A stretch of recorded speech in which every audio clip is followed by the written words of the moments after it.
Video में हम लोग बजाज हाउसिंग फाइनेंस के बारे में बात करने वाले हैं। इस वीडियो के एंड तक जरूर बने रहिएगा ताकि आपको इन डेप्थ पता चल सके स्टॉक के फ्यूचर प्रीमिनिशंस के बारे में और अभी कैसे शॉर्ट टर्म या फिर मीडियम टर्म में स्टॉक परफॉर्म कर सकता है। तो बजाज हाउसिंग फाइनेंस का जो लिस्टिंग हुआ था वो लगभग आप मान सकते हैं 1 से 1.5 साल पहले हुआ था। सितंबर 2024 के आसपास हुआ था। तो it's bit more than a year. And अगर आप डेली ग्राफ देखें तो ये बहुत ही स्लगिश बिहेवियर शो कर रहा है। वीकली ग्राफ में भी ये नेगेटिव है और मंथली ग्राफ में भी ये नेगेटिव है। हालांकि इसका ग्रोथ रेट वॉलेटाइल नहीं माना जा सकता है। ये एक कंटिन्यूड डाउनवर्ड ग्रोथ शो कर रहा है। सिमिलरली 3 मंथ्स में भी एक कंटिन्यू डाउनवर्ड ग्रोथ शो कर रहा है। And 6 month, 1 year and 5 year से तो ये खैर लिस्ट हुआ भी नहीं है। बट इसका जो ग्रोथ है वो कॉन्स्टेंटली नेगेटिव डायरेक्शन में जा रहा है। इसके कई रीजंस हैं, चलिए उनको स्टडी करते हैं। तो पहला रीज़न मेरे ख्याल से रिटर्न ऑन इक्विटी है। And I think for an under performing stock 11% से ज़्यादा का return on equity is a bit too much. तो इसका जो रिटर्न ऑन इक्विटी है वो अभी फिलहाल उसके पॉसिबल पीक पे है। और ये एक स्मॉल कैप कंपनी नहीं है, अच्छा खासा मिड कैप कंपनी है। तो आई डोंट थिंक यहाँ से रिकवरी बहुत ज़्यादा आसान होगा या तो बहुत ज़्यादा जल्दी होगा। बहुत टाइम लग सकता है स्टॉक की रिकवरी में। जैसे हम लोग देख सकते हैं इसका लिस्टिंग प्राइस वॉज अराउंड 154। तो तब से ये कंटिन्यूड डाउन ट्रेंड शो किया। It has never had a phase जहाँ पे लगा कि स्टॉक बुल रन पे जा रहा है। It has always shown downfall and then slight recovery and the recovery in itself can not match its last downward trend. मतलब 134 के रेंज से ये स्टॉक नवंबर पिछले साल गिरा था एंड इट फेल अंटिल 109 रुपया।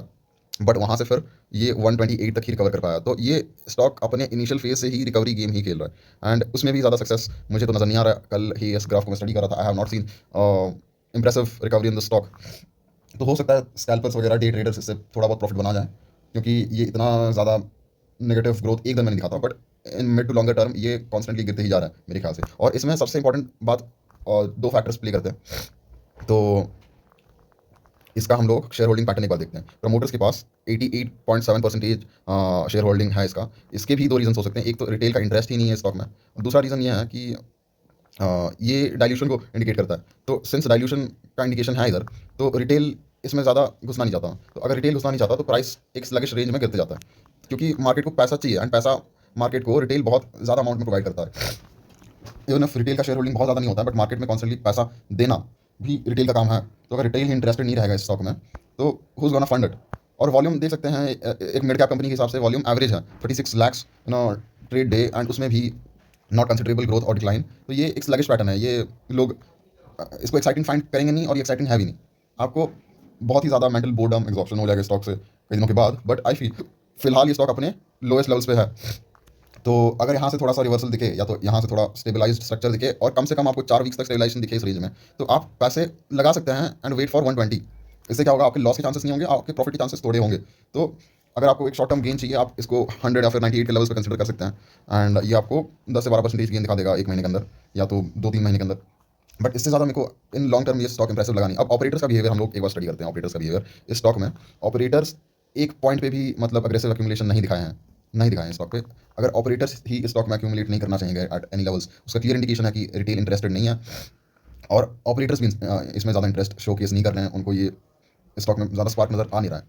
तो आई फील आप अगर इसको हायर लेवल्स पे खरीद रखे हैं स्टॉक को, हायर लेवल से मेरा मतलब है कि 115 रुपये या फिर उससे ज़्यादा, तो आपको बहुत ज़्यादा वेट करना पड़ सकता है। हो सकता है कि आपको महीनों तक वेट करना पड़ सकता है अपना एक अच्छा खासा प्रॉफिट रेंज रीच करने के लिए।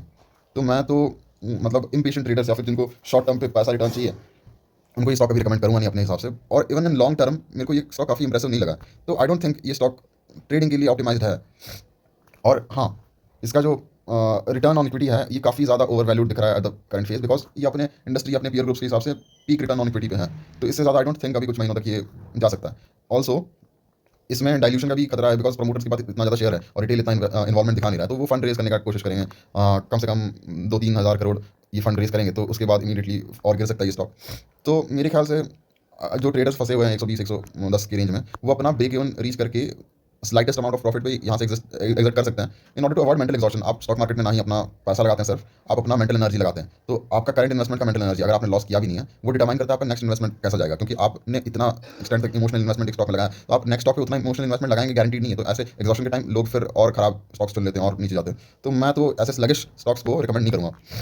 इवन मिड कैप सेक्टर में भी बहुत ही डिससेटिस्फाइंग या फिर एवरेज ग्रोथ है। And that's it for today's video. अगर आपका कोई डाउट है स्टॉक से रिलेटेड, आप कमेंट्स में पूछ सकते हैं। एंड प्लीज़ लाइक करिए वीडियो को, और आपको भी इंप्रूवमेंट्स चाहिए मेरे वीडियो से तो आप वो भी सजेस्ट करें, मेरे को भी इंप्रूवमेंट करने में आसानी होगी।